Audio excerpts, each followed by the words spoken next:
Well, good morning, folks. This is a fantastic Leading Your Best Life. Today, I'm talking to Andy Donaldson. Andy has been swimming around the world. Wait till you hear his story. Talk about leading his best life. Andy, welcome aboard to Leading Your Best Life. Morning, Leigh. How are you getting on? Mate, fantastic. Last time we spoke was months ago now. You've done a lot of swimming around the world since we last spoke, yeah? That's right. That's right. I mean, I think when we last caught up, I was about to take on a 30-kilometre swim from Rottnest Island here in Perth, back to the mainland, up the river to Elizabeth Quay to raise money for Telethon and the children around the state. So that's been and done. I'm still here. I still have all my limbs, and that was a great success. So that was one of the crazy adventures, I think, in the last 2 months since we last caught up. Mate, fantastic. We'll get to those adventures shortly, but let's start because, folks, you can hear he's got an accent. It's an accent. We better dig down deep. And so, Andy Donaldson, what has been your journey? What is that accent? Where were you born? And what's been your journey to get to where you are at the moment? To give us an overview. Whoa, geez, that's cramming 33 years into a few minutes. Well, off the start, as you mentioned, Leigh, I'm not from here originally, not from Australia originally. I grew up in the west coast of Scotland. Life was good there. I got into swimming from a young age. It was always a big part of my life. It took me all around the world, competing for club and country. Got to the international stage. Swimming was one of the things that actually brought me here to Australia back 10 years ago. Swimming's a big part of the culture here. It's almost part of the fabric of being Australian. And my journey's had a lot of ups and downs in sport.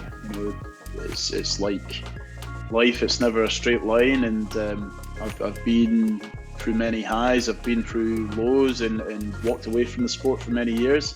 But over the last 4 years, I found my way back to it and pursuing different types of goals, exciting ones that have taken me again around the world, but in this time in the form of marathon swimming and channel swimming and doing these swims across really large distances in very challenging waters. Mate, you've summarised it, and you've been very humble there. But I'm going to go deep. Talking about go swimming, we're going to go deep today, mate. You think this is going to be an easy session, but no, we're going to go deep into the mind, into the crevices, into the locks of your mind, mate. So let's just talk about it. The west coast of Scotland. Which part of the west coast? Mallag, Ullapool. Where on that west coast of Scotland? I was not as north as those. I was actually in Ullapool 2 weeks ago. Really? Yeah, a beautiful part of the world. A beautiful part. Well, our mutual good mate, Colin Braund, took my wife and I up there in the early 90s, way up to the Highland, out to the Isle of Skye. We had a fantastic trip to Scotland years ago. It's such a beautiful part of the world, very rugged, and I love it there. But no, I grew up a bit closer to Glasgow, maybe an hour west. Mm-hmm. We were all encouraged to get into sport from a young age. Grew up in a very active family. The Donaldsons are always outdoors and doing things. And pool swimming was my thing. So 200-meter events as a pool swimmer. Open water wasn't really a big thing back then. No, pretty cold. Although we do have a member of Pod Squad. We do have a member of Pod Squad that does run swimming tours into the locks just north of Glasgow. Oh, you're kidding. They're slightly loopy. Yeah. I've got to get he's a fantastic guy. But he's an ex New South Wales guy who now lives there and runs swimming tours in the locks, but he also then runs swimming tours to Greece and Croatia and the Mediterranean. Well, I think I know which one I'd be signing up for. Yeah, exactly. So just on that, I think once before you told me, as a family, you were very active. So your father and mother, what did they do in terms of the ecosystem, the Donaldson ecosystem? What happened there? It was always a very supportive environment. They always encouraged us to pursue our passions, follow our dreams. Yes, we did do a lot of swimming and life outdoors, but we were also encouraged to invest in ourselves. Work hard at school, get an education, be smart, set ourselves up for life. My dad's Scottish, my mum's Asian. She's got a little bit of that tiger Asian mum where she's, like pushing her kids quite hard. Look, it's no one teaches you how to be a parent. That was her style, and sure. Look, I look back and it served me quite well. I went through school with straight A's, came away from university with the highest grades, went on and became a chartered accountant. So, I think it's we only live once, so let's make the most of the time that we have here and take the time to invest in ourselves, to educate, because it's going to serve you not well just through life in general. Yeah, sure. So that she was a tiger mum. I mean, don't forget to talk about that. Tiger Woods had a tiger mum and dad as well. But and dad as a Scotsman was an engineer or an accountant. Those Scottish people often were very engineering or accounting driven kind of people. What did he do? Yeah, he was a land surveyor originally, Okay. which brought him over to this side of the world, where he met my mother.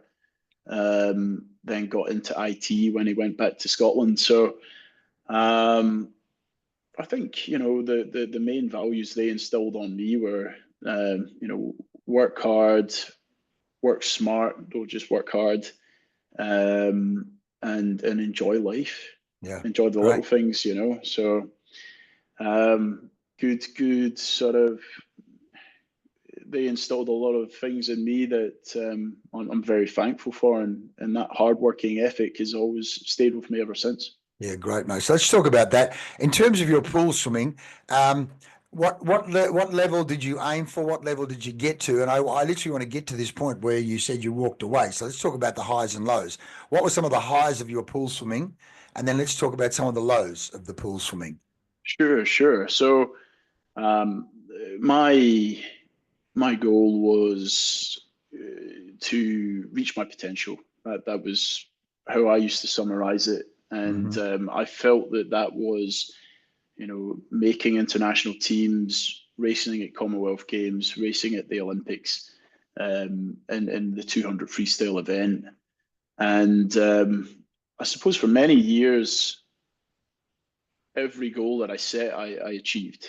I would set a target for the end of the year, whether that was hitting a certain time or a place at the national championships.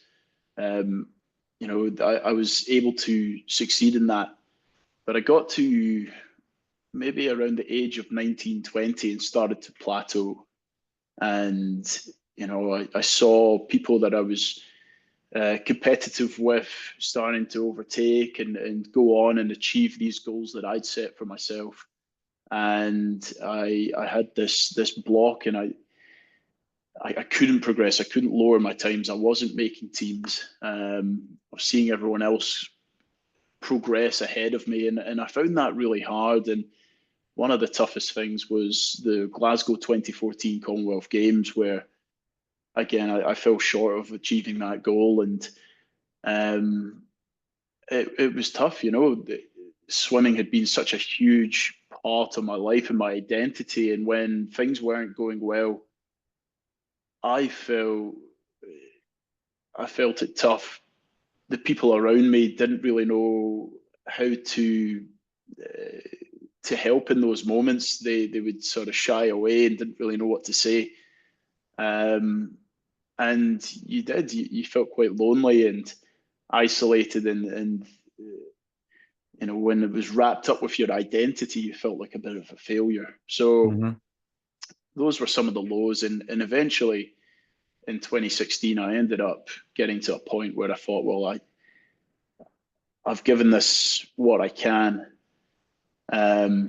Maybe it's time to move on and focus on other areas of life. And look, upon reflection, I think it came back to, I don't think it was something I was doing in training. I don't think I I felt that I was training just as hard, if not harder, than everyone else that were going on to succeed in these goals and dreams of mine. I think what I lacked was the belief in myself. Mm-hmm. I think I lacked the belief in myself, and I'd never truly believed I was capable of that level. I targeted it, but when it came crunch time to go and perform, I would always fall short. And sport can be very brutal and cutthroat in that manner. You could train the house down for the entire year, but your entire season could be defined by 2 minutes of swimming. And if you're not mentally in the right space, Mm-hmm. and you turn up on that, turn up on the blocks, and you're not fully believing in yourself, you'll never allow yourself to actually go on and achieve those goals, and fall short. And then it's, it can be very black and white, which is a difficult thing with something like pool swimming. So it sounds like, as you say, you fell into a black hole, because you touched on that, and you literally gave up swimming, or you stopped competitive. What happened there? Tell me about that trigger point. Yeah, I kind of felt like I had nothing to give, and that I just didn't want anything to do with it, really. I felt that I'd dedicated so much of my life to it. I hadn't got what I wanted to out of the sport.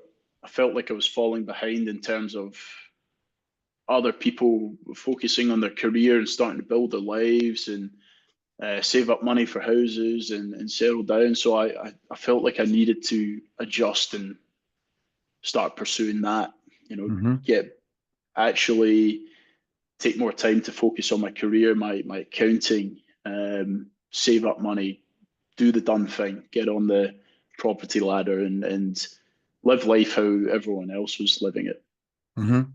So what age were you at that point?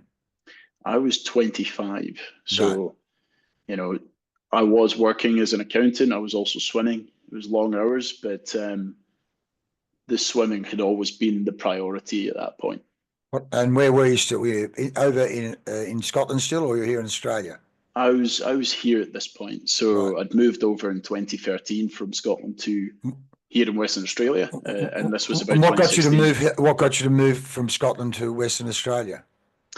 My older sister, Leigh. So my older sister lives here in Perth, and she came home at Christmas time. I'd just finished up university, and she gave me a bit of a bollocking because I'd moved back in with my parents, and she's like, "You need to become more independent. Come out to Australia and see what you think." And so I moved out to Australia and moved in with her. So, but no, I went on and moved out and got my first job and started building my life here. And 11 years later, I'm still here. So it's A Christmas this is bollocking, home. mate. A Christmas bollocking from your sister. We talk about crucial conversations, and clearly that was a crucial conversation in your life where she'd given you a bollocking at that point. And again, often we say it's often only people in close relationships, an intimate relationship, be it family or, wife, partner, or close friend, can actually eyeball you and have those conversations. You need those people, like people that will actually call out your flaws or the things that you're doing that need to change. Yeah. And sometimes you get too comfortable, and they're the ones that hold you accountable. Yeah. Yeah. Well, we'd say, what story were you telling yourself at that point in time? You see, in Mum's house, swimming, you were clearly feeling a bit low about the swimming. So whatever story was going on in your head, she challenged that story. We call That's it. We call it BS, belief system and bullshit, or bullshit belief system, bullshit stories, which, people can go 10, 20, 30 years with bullshit stories until someone, coach, sister, brother, lover, whoever, actually eyeball you and have those conversations with you. Let me just talk about that for a second. When you were training for that Commonwealth Games team or at that elite level, were there any people around talking to you about mindset, getting in the zone, meditation, any of those things at that point? I don't think it was as prominent back then. No. And I know No. that's only 10 years ago, and Yeah. I think it was a lot more like work harder than everyone else, Yeah. It's a rather physical thing. than rather than working smarter. Yeah. And I look back, and hindsight's 2020, but I look back and I think if I just changed things up a bit and developed not just Andy the athlete, but Andy the person, Mm. I think I would have had a lot more success back then. That's great. Well, Incorporating these things, yeah, well, of course. Well, I mean, I've just run a series of sessions with our water polo club. We call it Kaizen Mindset, where I've gathered as much data and sports science as I can. And because these days is beautiful because it's all on YouTube. But there's Michael Phelps saying at the age of 13, his mother got him involved in visualization. And yeah, literally, he was meditating every night and visualizing where he wanted to go with his career, visualizing races. He was visualizing the race going well, the race going not well, the race going hard. Like, so he said, so by the time I got to the blocks, I was ready to handle anything. he's already done the race in his mind 1,000 times. Yeah, exactly. And so, Yeah, and you say, Michael Jordan says, I never played a game on the court that I hadn't already played in my head. And of course, the same thing there in belief. You look at Ronaldo. Ronaldo says one of my biggest asset is my mind. yeah, And Muhammad Ali, I was world champion long before I was world champion. I was world yeah. champion in my Wow. mind long before I was world champion. Well, Yeah. see, can you imagine someone saying that to you at that age, which is what I've said to the 12-year-olds and the 13-year-olds in the club, of which I think, 30 to 40%, some of it will stick, some of it will think it's the biggest load of bullshit ever. But for those that stick, but here you are now. So let's just talk about how did you'd stopped swimming, and you told me this story. Someone got you back into swimming. What was what was the conversation that got you back into swimming, that got you into discovering long distance swimming? Well, essentially, it's probably easiest to describe this chronologically. I walked away in 2016, spent the next 4 years focusing on my career. And then it was fast forward in COVID when I found myself really re-engaging with the sport of swimming. I was at a crossroads in life where I didn't really know what I wanted to do. I'd been working hard as an accountant, was good at it, but didn't really think it was my passion and something that I truly loved doing. I'd taken a career break after finishing my CA, and it started off with gentle swims down in the water during lockdown in COVID. I reconnected with an old friend and mentor of mine, a gentleman by the name of Martin Smoothy, and he just encouraged me to get into the water as a means of staying active and healthy and being part of community. And I just fell in love with it again, Leigh. I Beautiful. just completely fell in love with the sport. We talk about the physical benefits of it, the mental health benefits of it, just being immersed in the ocean and in the water, alone with your own thoughts, swimming along and the sun's coming up. Nothing beats it. And that, being able to do that with other people and share those moments, like you're in the water with them and you might not be saying a word, but there's a connection there as well. And the coffees afterwards, like all these little things were incredible. So I started getting into swimming a bit more.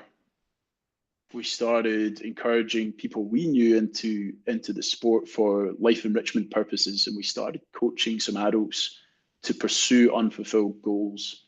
Those could be, being skilled up to do a triathlon or being more comfortable swimming in the ocean, all the way through to people that wanted to do rock nest. And along the way, we were doing this for a few months, and along the way, Martin turned around to me and he just said, "You're telling all these people to go after their unfulfilled goals. When are you going to sit up and revisit some of your own?" Whoa, Martin. So there's another one of those wonderful, intimate conversations. It's like, it's not a bollocking, but he's called you on it, which is beautiful. He's called me on it, and it's our mutual friend Glenn Capelli, he calls them coincidental characters. These people in your life that all it takes is one conversation and it can change your path. And with him, that was one of them. I don't think I would have got back into the sport and doing what I was doing, what I'm doing now, if it hadn't been for him. So off the back of that conversation, I thought to myself, he's right. Here I am telling these people, maybe I should focus on something I'd love to do. And I did a bit of thinking. We live here in Western Australia. Open water swimming is a big thing in Perth. And the big event that happens here every year is the Rottnest Channel Swim. So I made that my goal. And I said to myself, right, I'd love to train up for this, really get into the shape of my life and see what I can do, see if I could put myself in a position where I might be able to contend and win this thing, win the 19.7 kilometer Rottnest Channel Swim. And, to many people, that was a pipe dream. I'd been out the sport properly for 4 years. I'd spent quite a bit of time drinking and partying and not really looking after my body. The Rottnest Channel Swim's growing in stature over year after year, and there were probably around 3 or 4 guys of international caliber and on the Australian Dolphins team that were entered for it that year. But I made that my goal, and it wasn't necessarily about the result. It was more that journey that I wanted to apply myself, really come at it from a different angle where it wasn't about coming first or results. It was more about what can I do to get in the best possible shape, enjoy this journey with people that are important to me, and see what I can throw down. And I think that was a big thing, a big influencer on how that journey panned out, because I was coming at it from a place of enjoyment, not a place of pressure and focusing so much on the outcomes. Yeah, beautiful, mate. Well, again, in the last few years, I've got more and more interested in yoga, meditation, the Eastern philosophy and Buddhism. And of course, that's exactly what they talk about, is non-attachment to result. As you say, enjoying the process. And again, coming. And I get the funny feeling that probably in those early days, you were not so compassionate with yourself. Talking about Buddhism, you weren't so kind to yourself or compassionate with yourself in regard to if you didn't get the goal. You thought you'd be hard on yourself versus, the Zen or the Kaizen approach. So let's talk about that. So you do that, and coincidentally, in not being so attached to the result, but enjoying the journey, the result was? Yeah, a resounding win. So you won. So you actually won, and you beat all the guys on the Australian team. Yes. So, we had about 10 months of preparation to get ready for the Rottnest Channel Swim, coming from basically scratch up to this level. And, I had a lot of incredible people helping me on my journey, helping me along the way to do that. The guys at City of Perth Swimming Club, my coach Owen Carroll and Ryan Everenden, guys who really buoyed me up and made me believe in myself. Right. Because I was about to say, what were some of the coaching conversations that you remember? And it mightn't even be a conversation, it might have been 1 or 2 sentences, things that those people did or said as coaches that helped you go to the next level and play at the level you played at that day when you swam to Rottnest. What did they say throughout the journey that helped you? Well, we placed a big emphasis on quality over quantity. I think the old mindset had always been work harder than everyone else. And we knew that we weren't going to be able to do that, but we could perhaps work smarter. We didn't want to do these massive long distances. We wanted to hold a certain pace across to Rottnest. So that pace was 1 minute 12 per 100 meters. And so we would be practicing to make 1 minute 5 very comfortable, so that dropping back to 112 was a doddle, and you could do that until the cows came home. And trying to think outside the box with our training. Was a doddle. I know it's a bit crazy, but we would do things. We didn't want to do massive mileage because I didn't have that base to come from. So we would, you know, mix things up. We would go to the gym beforehand and build up fatigue and then train, or such Nice. and such. So it was really, again, coming back to one of Glenn Capelli's philosophies, not just Kaizen with the little bit by little bit, but Mm, wide Zen is what he calls it. How can we do things differently? How can mm, we perhaps do things smarter? mm, Hard work will always get you somewhere. Smart work will take you further. So mm, that was really what we built things around. And we just focused on what we could control. you mm, know we had set this goal, and yes, it would be lovely to come away with a win, but we can't control what's going to happen out there. We can't control who's entered, and all these guys that are on the Australian team.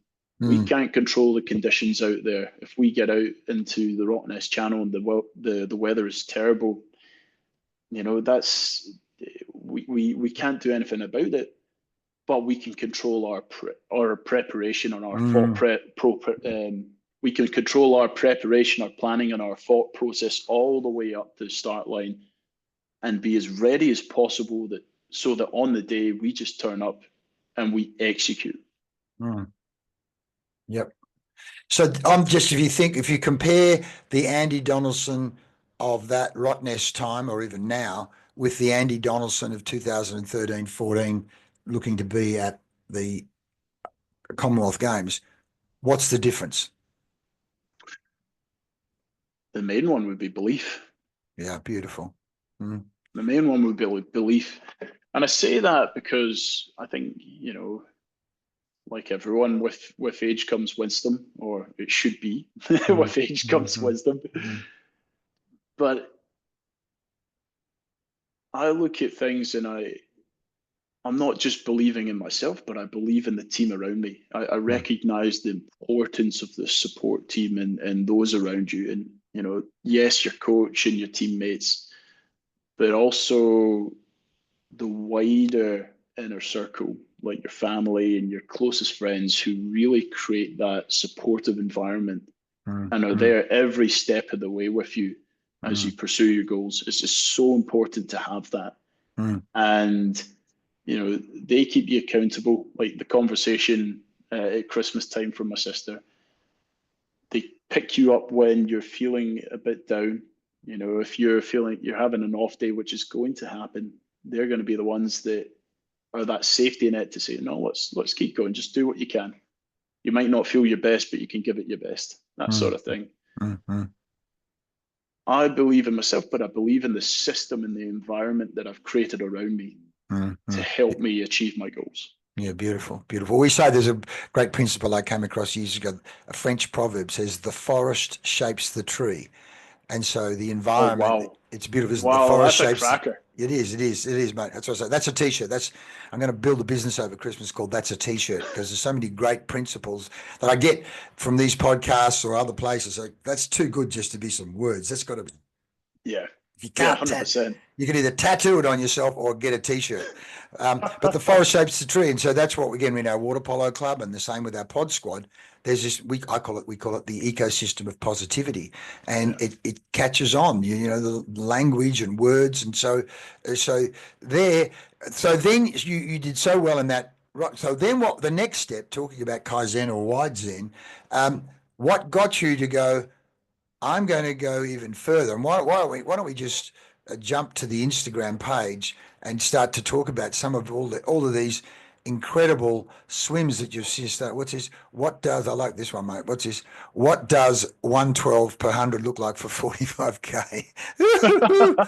Well, So I'll explain. I'll explain that. So in September, I was in New York swimming around Manhattan Island. So that's a 45-kilometer swim, yeah. and I was holding 112 pace, with the currents made it 46 seconds per 100-meter pace. My goodness.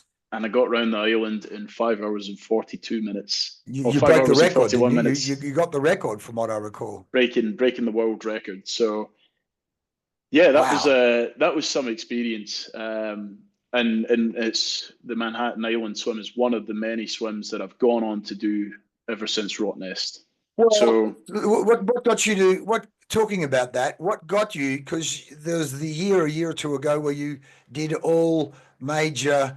Was it what do they call it? The seven. So the Rottnest was one, but what were all the others you did in that year? And what? And by the way, I want to get to what was the trigger that got you to do that?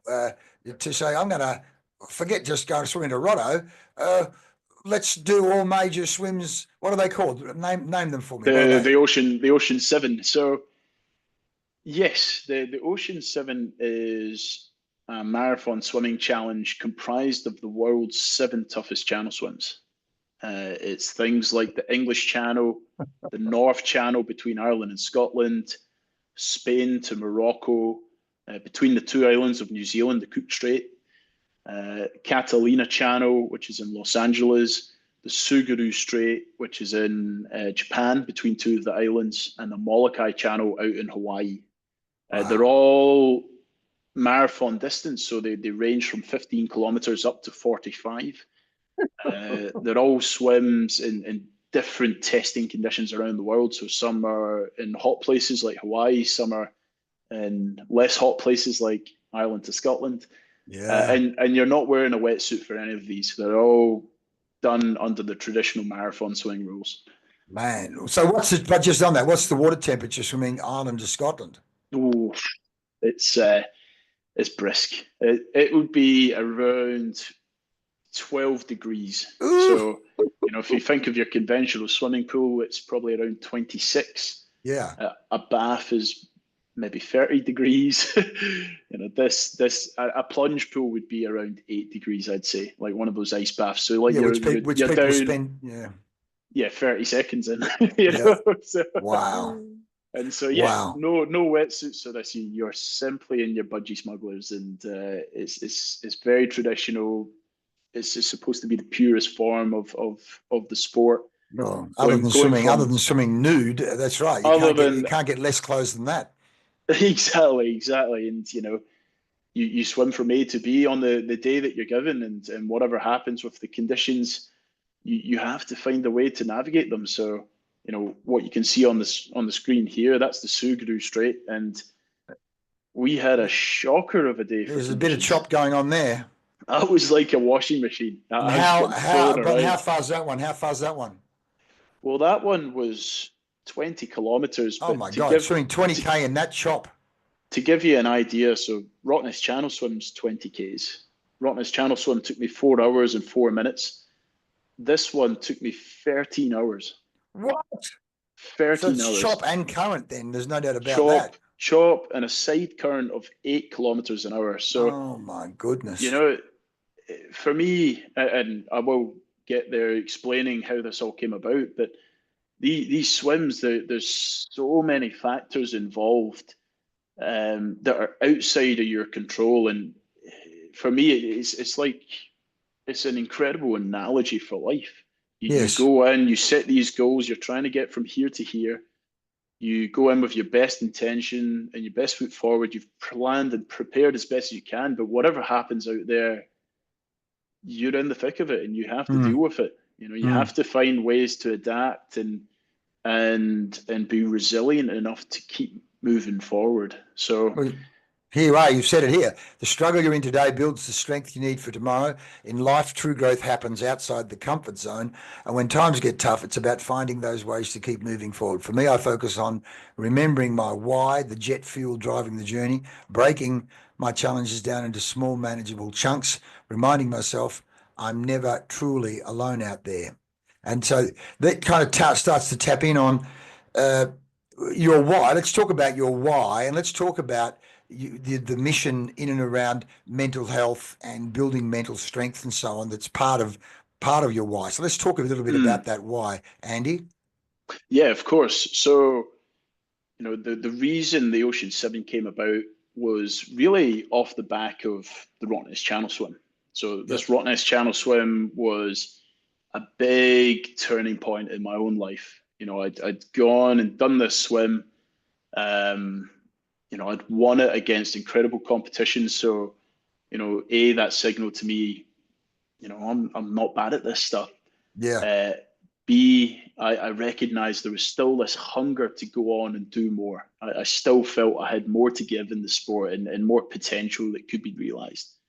And C, we'd raised $12,000 for a mental health charity here in Western Australia called the Guy Eardley Foundation. They do fantastic work running workshops in schools all around the state around mental health, emotional intelligence, and all these tools that are great for kids that help set them up for life. Yeah. So I saw all this and I thought, maybe I can do more in marathon swimming and combine all of these things together. I can do swim challenges that are exciting for me and align with my personal goals in this pursuit of reaching my potential. But I can inject purpose into this as well and do them for something bigger than myself. Maybe share the lessons that I learn along the way and these messages that could maybe inspire other people to pursue their goals. And raise money for mental health. This is something that's very close to my heart. The issue of mental health. Yeah. I've known a lot of good people that have had their struggles. I've had my struggles as well, and swimming was something that really saved me in the community that comes with the sport. It's just so important. So I thought, well, what can I do that encapsulates all of this? And so I was doing my research and I was reading up on the English Channel, and I remember seeing this thing, the Ocean 7, this challenge, and I was doing my homework and I was reading what the records were and who had done it. At that point, there maybe had been about 23 people in the world that had done all 7, and many who were trying to do it. And I thought, well, why not have a crack at trying to do this all in the space of a year? No one had ever done that before. So try do it in a year.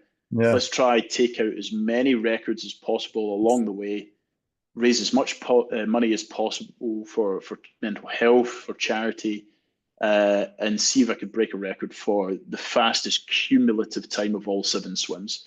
Right. So that was my goals, and I set out to do that in 2022, starting with the English Channel. And really, I was very green in the space. I didn't really know what I was doing. I had no idea what was involved. I'd set this goal that was pretty much as extreme and as high as it gets. But I think we sometimes need that naivety in life to go off and try do these things. That sort of excitement and sense of wonder and taking that leap of faith and learning as you do it. You can't learn to drive a car without actually getting behind the wheel and going. This was the same. And so I did my homework. I spoke to as many people as possible, and I got stuck in. And it was very much a build the plane in the sky type of challenge. Wow. So what ended up happening in terms of the cumulative time? How did you go with that? So the cumulative time was a success. So overall, over these 7 swims, which equated to around 200 kilometers, the cumulative world record was 63 hours, and I think I did it in 62. So it really came down to the wire, and managed to swim all 7 of these within the space of a year as well, which, again, there was a lot of, the swims were one thing, they were very testing. The logistics of it all was incredibly tough. Financing all of these swims, it costs about $10,000 per swim. Yeah. So I basically took almost a year out of work to focus on this. I was wearing a lot of hats at that time to make this challenge as big as possible and really try get the reach and messages out there and impact as many people as possible and take them along with me on this journey of hope and the pursuit of dreams, and we were able to do that, which was really good. Well, as you say, I'm making some great notes here, mate, that when you hear them back, there's so much gold in what you're saying here. When you say, so raise it, well, first of all, you say $10,000 to swim, so there's 70 grand you have to raise straight away. So as you say, one, you're training, two, you're going to do the swims. There's the operational logistics of boats and teams, and then there's the fundraising. So there's a whole lot of stuff going on. So A, who are some of the key people helping you do that? And two, what have you learnt in this journey about people, life, success, organisation? Share those things. Ooh. So the starting point was to get a team, and you're absolutely right, Leigh. Like, these things, when they're so big, they're very difficult or almost impossible to try take on yourself. So, I had my core team here. Jay Prashal was perhaps the most important member of that team. He came with me to 6 of the 7 swims. He was on every single boat as my handler, keeping me fed and encouraged. Travel with me, so I wasn't alone with stuck in my own thoughts and playing out every worst case scenario in my head alone. He was a major part of it. My coaches, Ryan Everenden and Owen Carroll, my sports chiropractor, Kirsty Balombra, the people that I consulted with that were really helping to shape the journey, guys like Jason Ryan, Rhonda Parker. These guys, I couldn't have gone on that journey without them. No. They really helped me make this journey not just possible, but help it realize its potential as well. And of course, family as well. Keeping you grounded, keeping you supported and encouraged.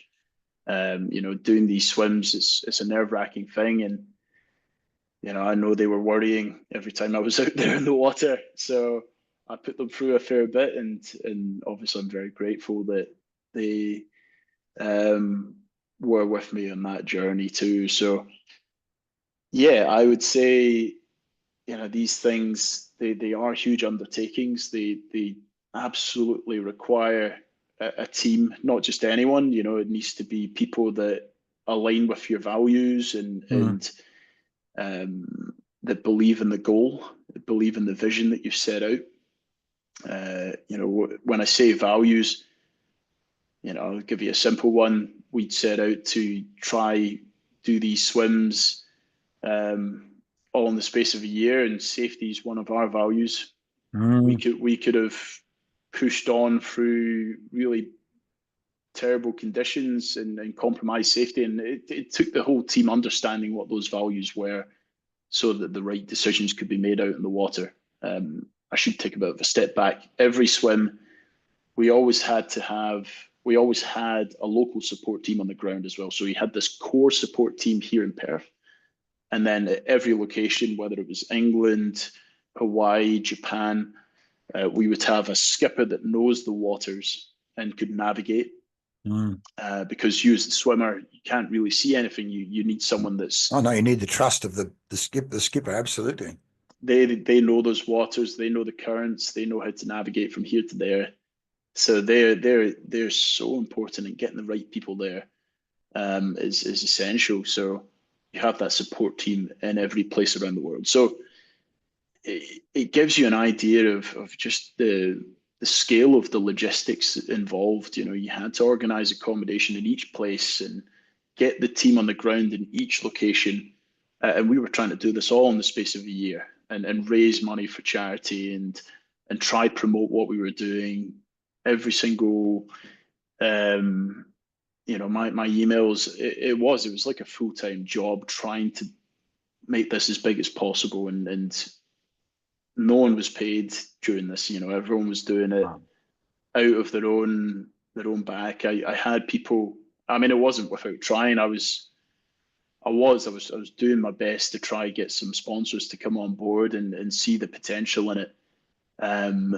unfortunately, that never came to fruition. And there were people that said to me, I'm going to hook you up with this person, and you're not going to have to pay a single dollar out of your own pocket. And that's a tricky thing as well, because you get excited, but then do you sort of fully rely on that or not? Thankfully, I didn't, and I had other options, and I'd saved up money, so it wasn't fully dependent on that. But yeah, it taught me a lot of things, that journey, and I had a lot of tough moments and sleepless nights, that's for sure. Thinking that I'd bitten off more than I could chew.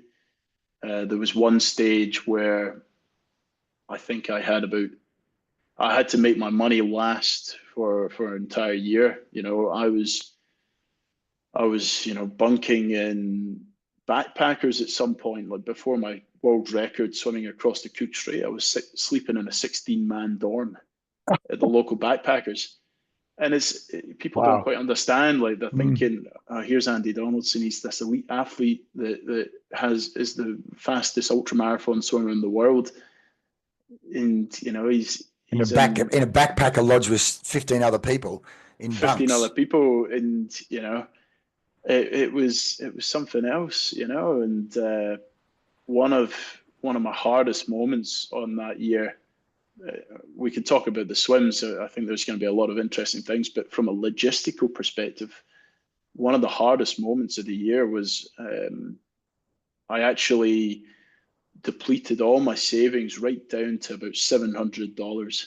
Oh my goodness, yeah. And I had $700 in my bank account in July of 2023, and I still had 2 swims to pay for. I had rent coming up. The small business that I'm a part owner of was going through financial issues, and they were asking for money from me. And I just completely crashed. I was so stressed. And I'd gone through this journey trying not to ask people for money from my friends or family to fuel this journey, because this was something I chose to do. If I was taking money, I wanted it to go to the charity. But at that point, I had to. It was my sister again. She convinced me. She said, "Like, if you keep doing this, you're not going to make it, and you're going to crash. Like, you need to. It's okay to ask for help. I can help you. Let's put up a little crowdfunder and see what happens." And the generosity of people. Yes. It just completely blew me away. It completely blew me away. Like, people were donating, $500 here and $100 there. One gentleman from over in Sydney sent through $5,000, and they didn't realize just how much of a difference this made in that moment. And I'll always be grateful for that. But I think the key lesson there was, you don't always have to go it alone.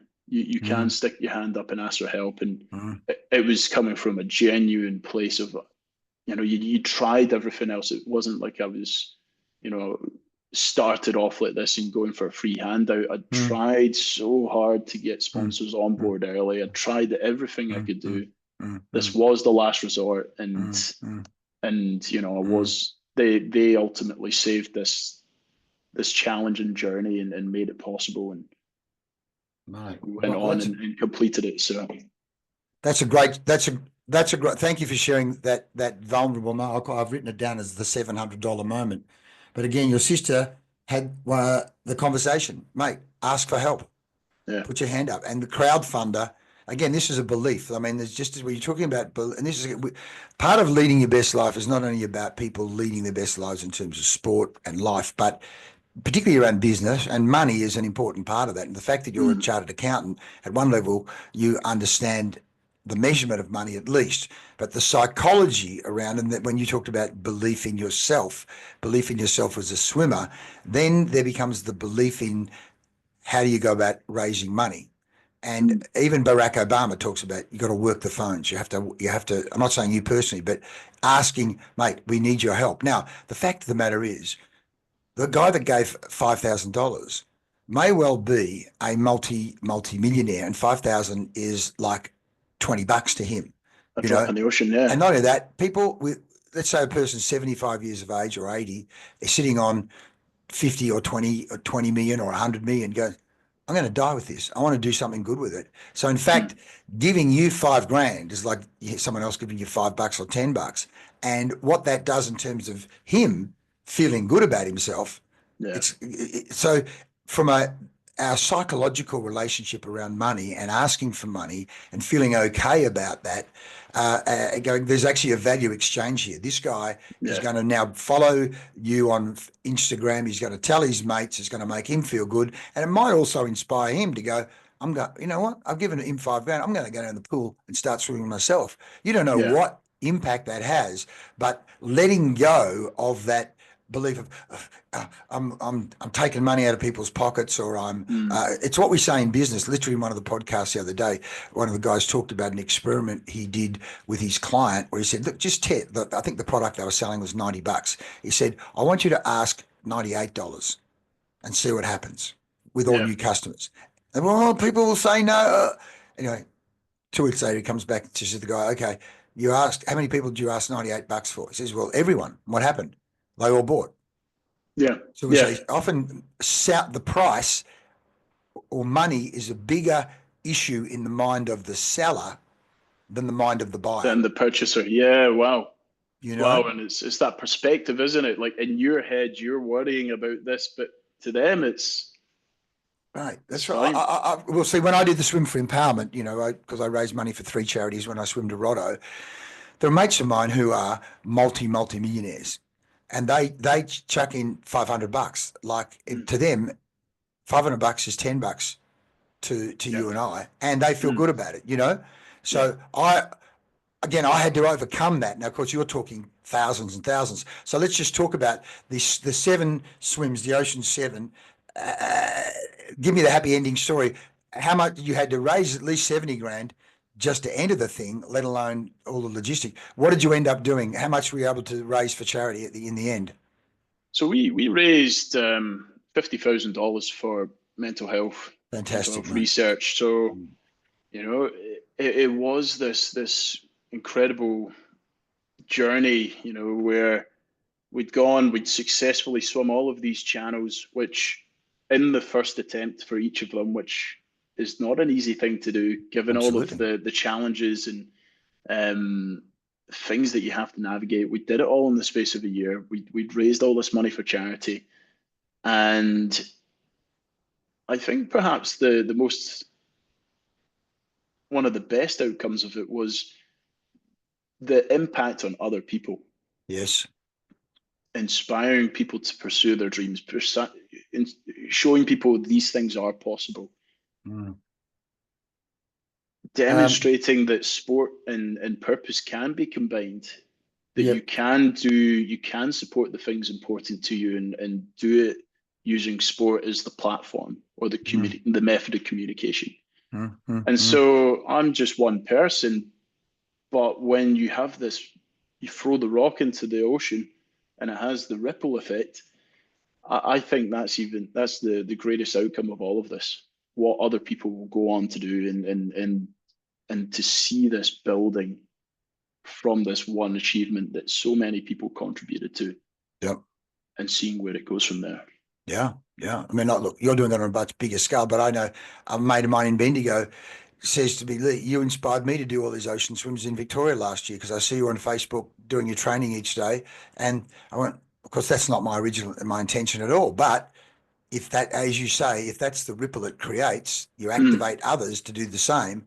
It's like Marianne Williamson's wonderful piece where she talks about you shining your light gives others permission to shine their light. You know, it's a beautiful quote, that.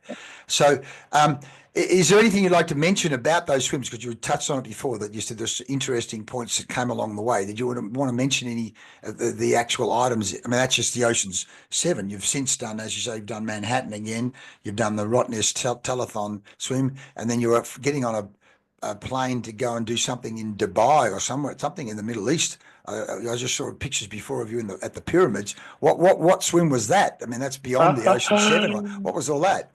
That recent one was going overseas to Egypt and being an ambassador at a swim event there. Okay. And I like to be engaged in the community and try inspire other people to get into swimming. Swimming's a really high growth sport in that part of the world, and as you can see below, I was taking a bit of time to be a tourist as well and enjoy the journey, because if you don't do that, it's really, it'd be a crime not to. So drawing back to the Ocean 7 and these swims, each of them taught a lesson. The English Channel, how it works is you get a window of days, 7 days, and you don't exactly know when you're going, and it's a bit of a roller coaster. They call it the Dover coaster. So you're sitting there. Mm-hmm. Imagine the equivalent of going bungee jumping and standing at the top of the platform, but not knowing in the next 7 days when you're going to go. Like that's in a sense the comparison you can make, and you get a text message that gives you about 5 hours notice before you go. So learning to be at peace with that, to be ready and prepared, ready to go if you got the call up, not worrying, focusing on what you can control. That was a real great lesson from that. Swimming from Ireland to Scotland, got incredibly cold during that swim. I was absolutely freezing. I think it was about 13 degrees. And I was at a place where we weren't even a third of the way into this swim, and my mind is just spiraling down. I'm just getting so cold and heavy, and I'm thinking to myself, I just can't do this. Like, I've got 5 minutes left in me, never mind 5 hours. I've never been struggling so early into a swim before like that. And, similar to what we were describing about asking for money, I was trying to do it myself. I was trying to use all these tools that I'd used before that had worked, my visualization or self-positive talk or slow breathing, and none of it was working. And that swim really taught me that, geez, you're not out there alone. I use the team, let the team know what's going on, let them know that you need help. And I did. I shouted up and said to them, I was like, look, I'm swimming along between breaths, support team are up in the boat, and I'm like, arms are heavy, feeling cold, but energy's good. And they're laughing. And, as a team, we worked together to address that. And I remember feeling this weight coming off my shoulders and remembering that the team's there by my side, and we changed the feed so that it heated up and I could get my core body temperature rising again, and we picked things up and came from this position of being in dire straits to almost breaking the world record in that one there. Oh my goodness, what a great story. 4 minutes over. So, like, every swim taught something. Every swim taught something. Yeah, every swim taught something. I could continue. Cook Strait, we had a cyclone hit the country before my swim, and I was watching on the news as the Inter-Islander ferry lost power because the conditions were so bad. Oh no! And swept, and almost got swept into the side of into the rocks, and was 15 minutes away from calling Mayday. And I'm sitting there in Wellington watching this all unfold, and just thinking to myself, like, geez, like, if a boat can't do this, like, how am I supposed to do this? And you're right. That was a great lesson in just trying not to listen to the external noise. And that was a swim that we chose to swim at nighttime during something called a spring tide, which is when there's more powerful currents. And I had so many people telling me it couldn't be done. So many people Yeah, saying, right. no one's ever swum in a spring tide. You're not going to even get 5 kilometers off the coast without getting swept back. Telling me all these horror stories.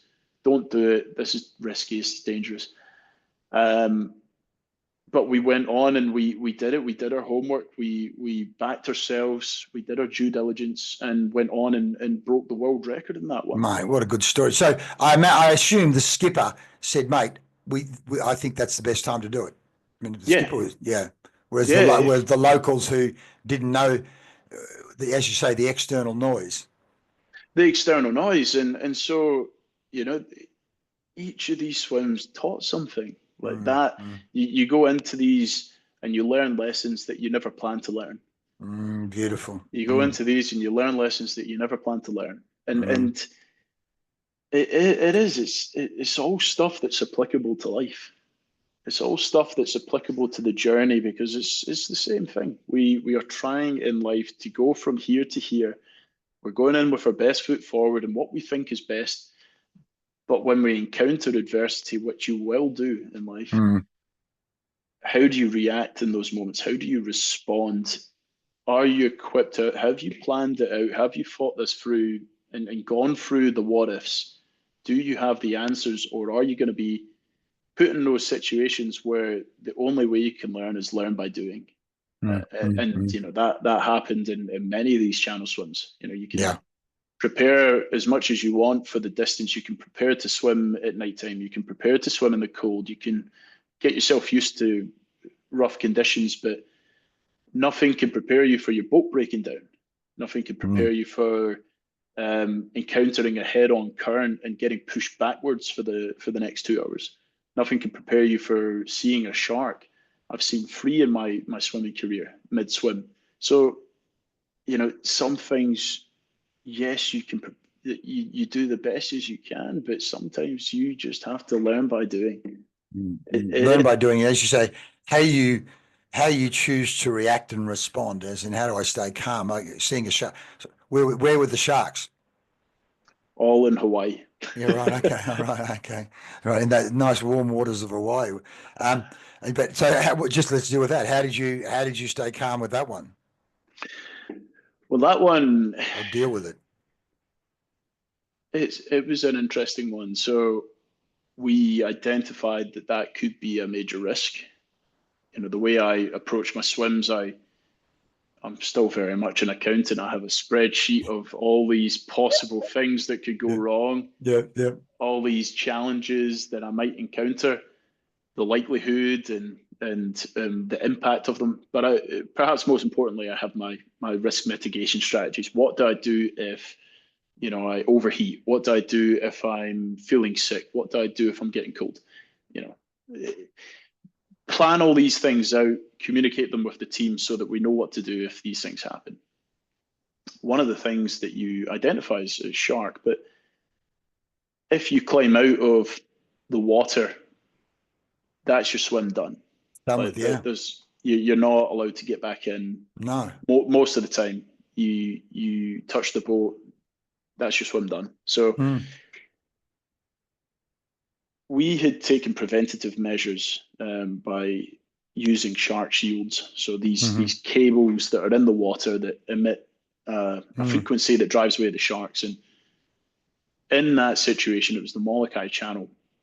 I was swimming along at nighttime, and I'd been joined by dolphins earlier in the swim, which is a really magical experience. Still terrifying, but very, seeing very black shapes coming out near you in the night. Yeah. Yeah, wow. Yeah, exactly. But they were darting around and playing and screeching. It was something else. They're going, "What are you doing out here? What the hell are you doing here? Yeah. What is this guy doing?" So a little bit later into that swim, it was nighttime. So the Molokai Channel is a 45-kilometer stretch from the island of Molokai to Oahu, and it's in the middle of the Pacific. So you're pin drop in the ocean. And this would have been just after midnight, I think. And I was swimming along, could hardly see the end of my fingertips.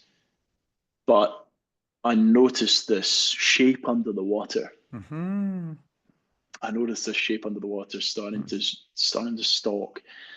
And I'm thinking to myself, oh, the dolphins are back. Yeah, that's optimistic. I like that. The dolphins are back. So, any second now I'll hear those dolphin screeches and, 5 seconds passes, 10 seconds passes, 15 seconds passes. I'm like, that's not a dolphin. That's a shark. My heart just sinks. And, like we were saying, you don't really know until you're faced with that, how you're going to react or respond. And for me, I was doing everything in my power not to react. I was doing everything in my power not to react. You think of the word react, it has connotations with knee-jerk reaction. It entails a lot of emotion, and in a situation like that, it would be fear, panic, all of these things that a shark can likely pick up on and thinks to itself, "Oh, that's prey." Whereas if you take your time and respond, so react and respond. If you respond, it's got more control to it, more thought behind it, and it's more calm. And that's what I wanted to try be. So I saw this thing and I was fighting all my urges to react. And I thought, right,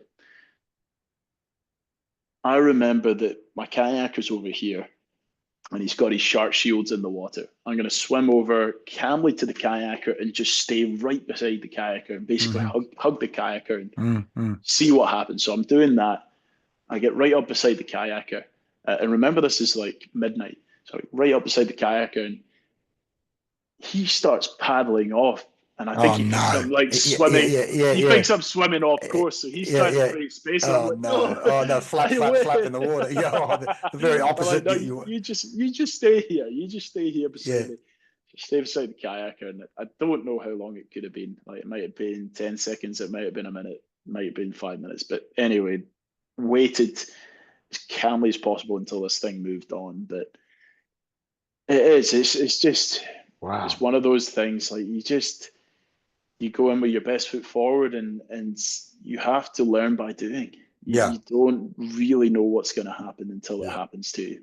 No, as you say, the difference between reacting and panicking. I literally saw a video the other day of people, the divers, saying the last thing you want to be doing is flapping around and panicking because the shark thinks that's an injured animal. Versus I've seen divers where the shark's coming up and they literally push it on the nose and redirect it. Yeah. Just unbelievable. Because again, the point is they're not always hunting. They're just swimming around and they're actually looking and waiting for something to be flapping around as a signal to have a crack at. Well, that's it. And I think there's this misconception around them that they're these mindless sort of predators that are just always out there. They'll eat everything, yeah. But that's not the case. This thing was showing no signs of or sort of irrational movements or jerky movements. It was just probably up there just checking in, like the dolphins, like you mentioned, thinking to itself, like, what is this guy doing out here in the middle of the ocean, in the middle of nowhere? This is abnormal. Talk to me about this big swim around the big island of Hawaii you went on. It was an international event, I understand. Was it being filmed or not filmed? What was going on there? What was all that about, that big event you did earlier in the year? So one of the big swims of this year was an event called Epic Swim Maui. And it was put together by some local surfers or ex-surfers in Maui that are very passionate about the ocean, passionate about swimming and sea sport as being this incredible way to bring people together behind a united cause. So they invited 14 of the world's best ultramarathon swimmers to the island of Maui to swim 220 kilometers around the island over the course of 2 weeks. And so we did this. It was a swim that was backed by the United Nations as part of their Oceans Decade.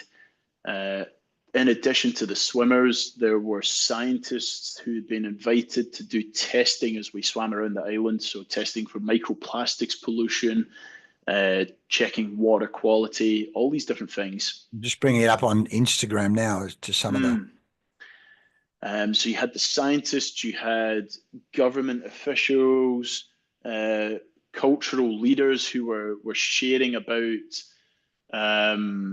the culture in Hawaii. There's this harmony between land and the ocean and life. They are very sustainably focused and think 7 generations into the future with their actions. Beautiful.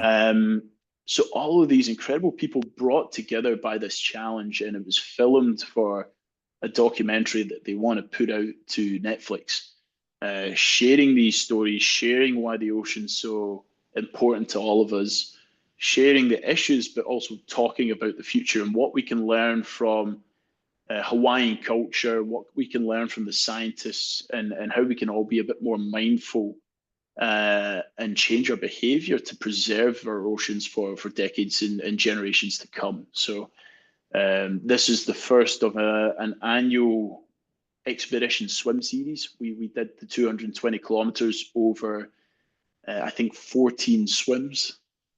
And so it was a really special month that we were out there in Hawaii doing these swims together, learning from each other, learning about Hawaiian water culture, meeting these incredible people, and hopefully starting this movement and this incredible platform that is the Epic Swim Series, and things that will continue in years to come. So Hawaii, Maui was the starting place.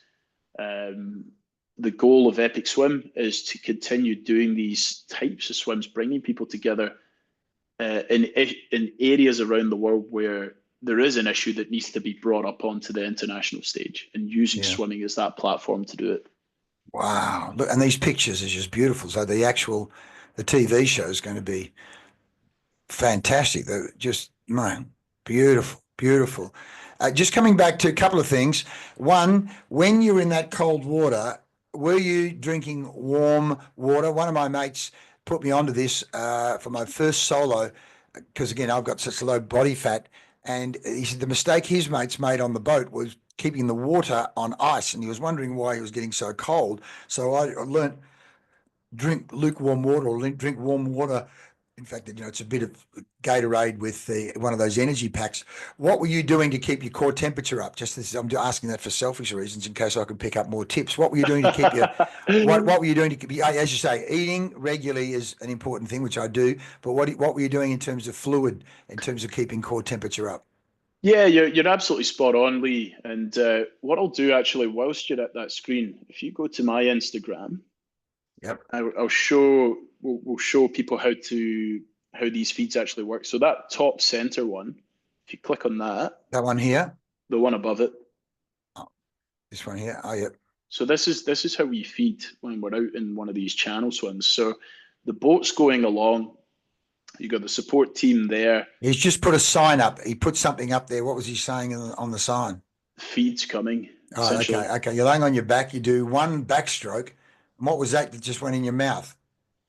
So that's a feed. So it could be some kind of carb mixture. It could be water and an energy gel. It could be flat Coca-Cola. It could be Milo.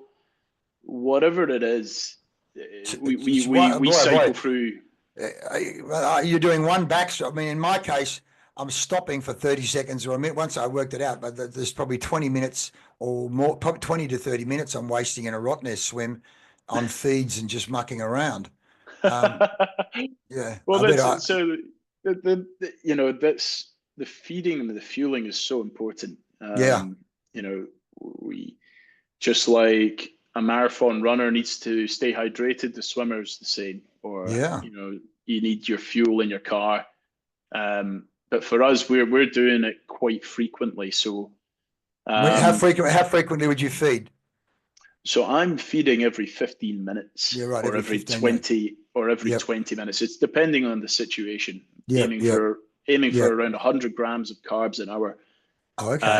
I'm taking it all in using liquids. Right. So you're not doing any solid stuff. I use baby food from Aldi. I've got banana custard, and I've got a range of baby foods that I squeeze down quickly.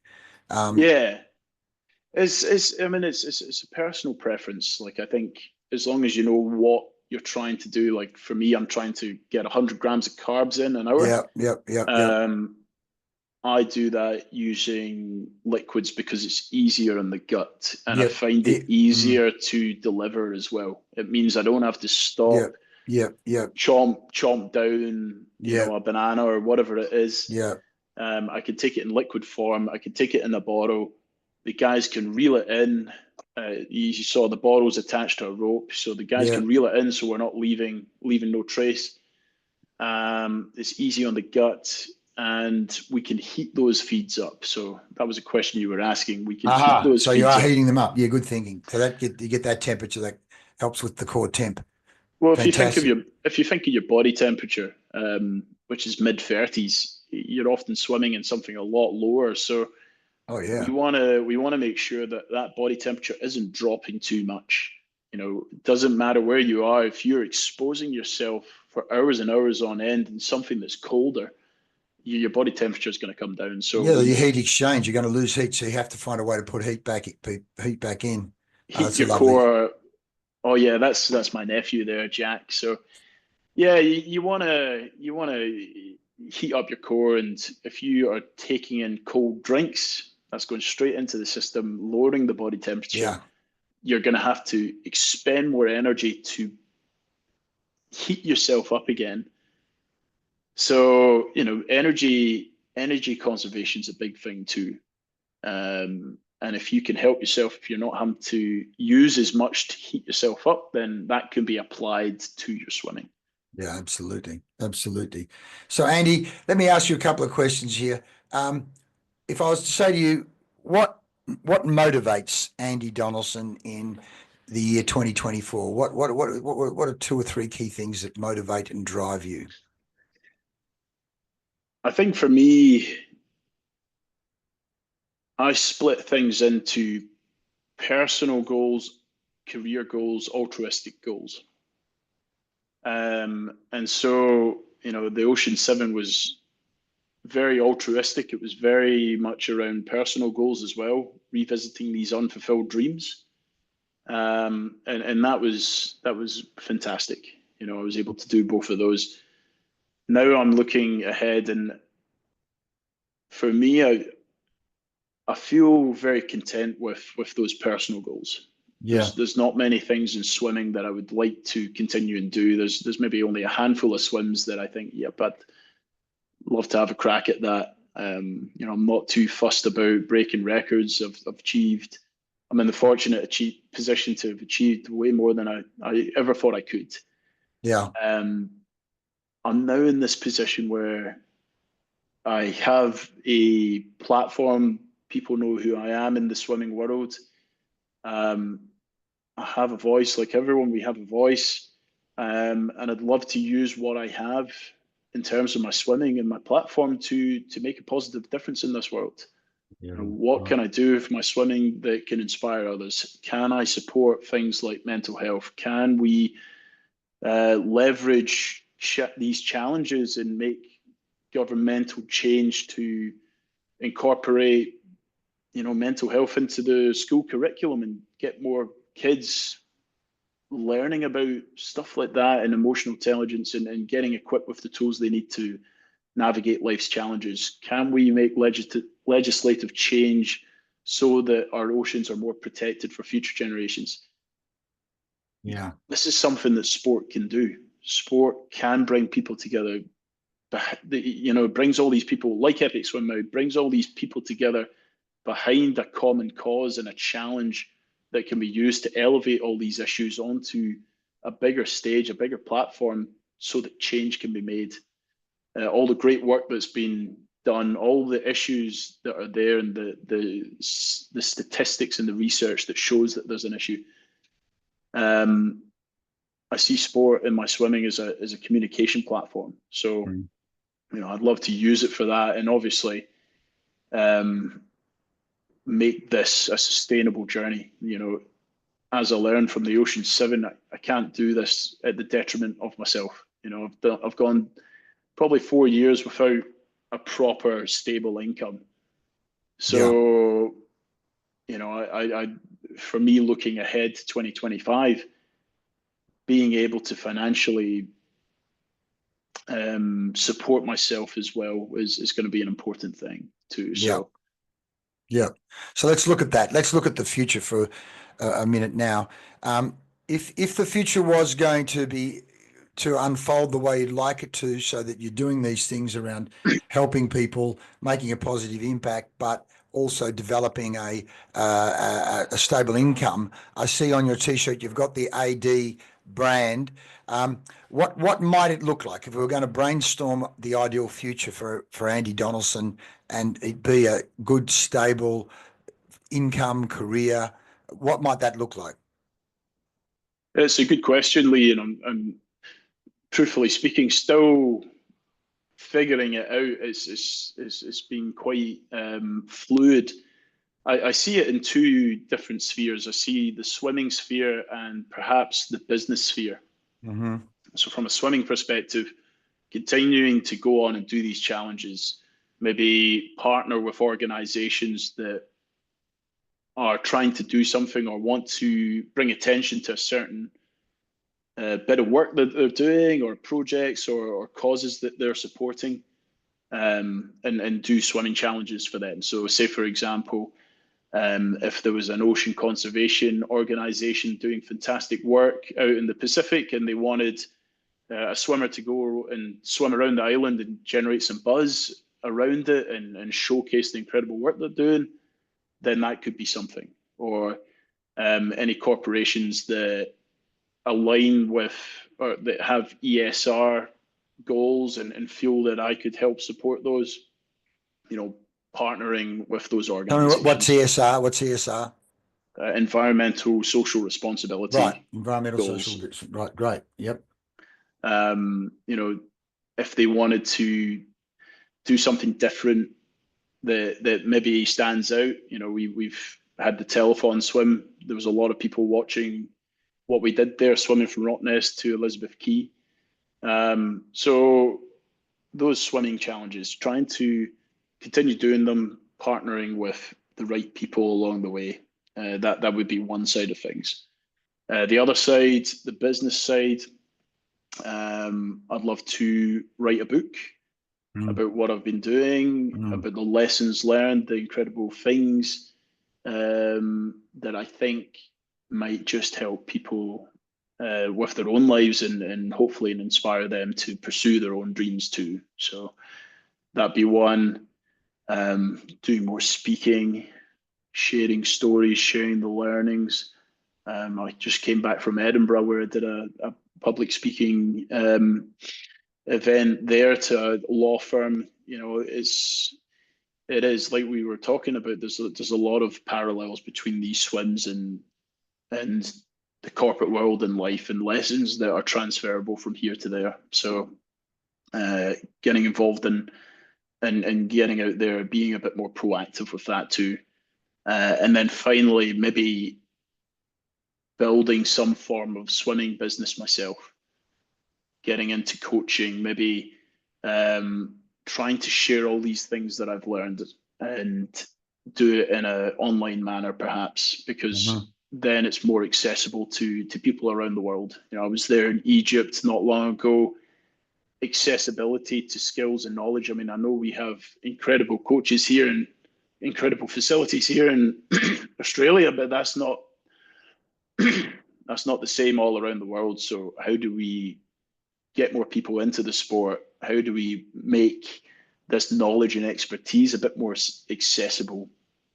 Can we link coaches from there with swimmers from over here, for example, and create a marketplace where this knowledge is shared in an accessible manner, and encourage more people into the sport so that they can pursue their goals and enrich their lives through sport. So yeah, brilliant, mate, brilliant. Well, first of all, we say all things are created twice. Stephen Covey says all things are created twice, first in the mind and then in the physical world. So here you are, that some of those things are in your mind, and so now it's about creating them in the physical world. And you're reminding me our pod squad at the weekend, we had 70 or 80 swimmers, people of all ages. Some mothers are bringing their kids down. There's a community there, and I think we had 2 or 3 inductions, because we have the induction circle on Saturday, and so we must have had 5 or 6 people inducted, and probably another 5 or 6 got their white caps for being, the 3 swims with the pod squad. So it's growing, and as you say, it's the swimming, it's the physical exercise itself, it's the connection with the community, and then it's the connection over the coffee afterwards. It's a very very healthy thing to do, the connection of all 3 of those things in terms of mental, physical health. Mate, is there anything we haven't spoken about before we move into the home straight? We've been going on pretty much almost an hour and a half now, so we better wind up. We can do another one at some other point down the track, but anything you'd like to talk about before we wind up today? We've covered a lot of ground, and no, look, I've really enjoyed this conversation, Leigh, so maybe when I've done a few more swims, then we go have another conversation around, or if you want to drill down into anything in specifically next time. But, I feel like we could just keep talking all day. So I know we shouldn't. So maybe we move on to the home straight, but no. Well, because what I've done, I've got 5 pages of notes that I've got here.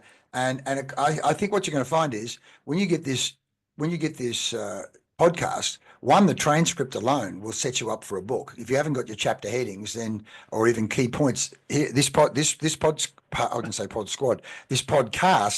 has got. Let me just start with some of the things in no particular order.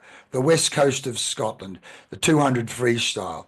That never, as you said, life is not a straight line. You had a life of you achieved every goal, including A level scores. All of a sudden, you hit where it wasn't happening, and then this whole identity and feeling of failure, and the concept of lacking belief, but then years later finding how to get belief, the difference between lacking belief and finding belief in yourself, the whole concept of life enrichment. Glenn Capelli's not just Kaizen, small improvement, but wide Zen, working smarter. Some of those principles you talked about there with your coaches, working smart, knowing it's not about the quantity. And it reminds me of the guy that was coaching the British cycling team, where he was doing the principle of marginal gains. The marginal gains, yeah. Yes, exactly. The journey, where you got to the point of, I'm going to set a goal to get in the best shape possible, and getting clear on control the controllables. What is it? Don't focus on the things you can't control. And I love that, the smarting. Let's get used to training at 112 pace, or so that, what do you say, training at 1.5 pace, so that 112 becomes a doddle. When I did my 10K, one of the engineers, I just did my best and put my head down in the 10K. And one of the guys go, "My God, you were doing 130 pace for 10K at age 65 or 66, That is incredible, though. That's fantastic. I said, well, thanks for calculating. I had no idea. People were saying, "Leigh, you're going well." I'm going, "Mate, just let me." The engineers had worked it out, but but you, when you've gone, I'm going 130, you're going 1.5. But of course, you're younger, fitter, you're handsomer, you got an accent, mate. The fact that you raised in the first instance, you raised, where was it? You raised 12 grand for mental health on one event, and then later on you raised 50 grand for mental health. Just fantastic, mate. And the ripple effect, as you say, you never know the ripple effect. And that piece, thank you, your sister. What's your sister's name? Oh, Hannah. Hannah. Thank you, Hannah. Hannah's not swimming with us now, is it? There's a Hannah from Scotland swimming in our pod squad that's just joined us. Maybe it's a different Hannah. It's not your sister, is it? It would be a different one, but no, Hannah enjoys her swimming. She attempted Rottnest this year, but obviously was the weather, was blown out. But she's a bubbly character. I'll bring her down to Pod Squad. Please do. And Hannah's played clearly an important role in your life. Have those conversations with you, and particularly the one, it's okay to ask for help. You put it on the internet, the crowdfunder, and as you know, people start giving 50, 100, 200, 5,000. It's just put it out into the universe and see what comes back. And that piece around not listening to that external noise, not listening to the it can't be done mob. it goes on, mate. It just goes the fastest cumulative time for the Ocean 7, just brilliant, let alone the Manhattan world record as well. There's no doubt there's got to be a book, mate. There's got to be a book. You're setting new goals. The epic swim Maui. I think that all of those, leveraging these challenging sport as a platform for navigating life challenges, and at the same time exploring and protecting the ocean. And that piece around how to respond versus react. What a great lesson. That shark who wouldn't even remember that it's that shark. Now, the other point I made was swimming business. It reminds me of Colonel Tom Parker and even James Brown, the singer, saying that's why it's two words. There's the show and there's the business.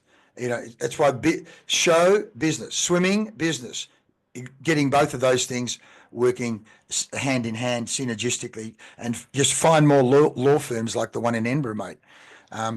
So, mate, it's just been fantastic talking to you.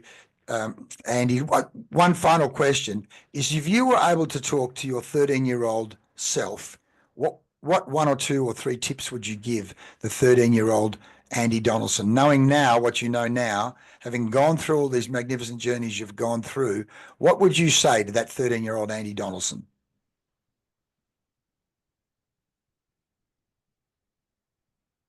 It's okay to fail. It's okay to fail. It's okay to fail.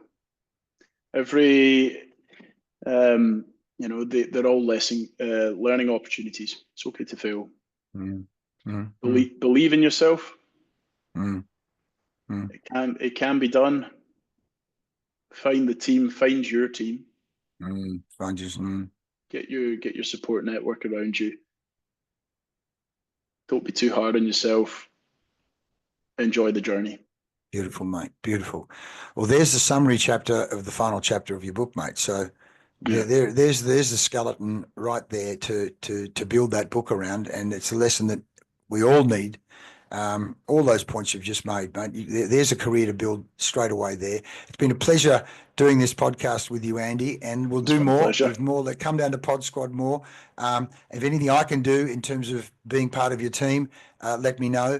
You are part of the team already. Oh, that's great. Oh, well, thank you very much. I love what the Indians have this saying called namaste. Namaste, the light in me to the light in you. Andy, thank you so much, mate, and I'll see you again very soon. Mate, I'll see you soon, and thank you again for having me. It's really enjoyable. Really my pleasure, mate. My pleasure. See you soon.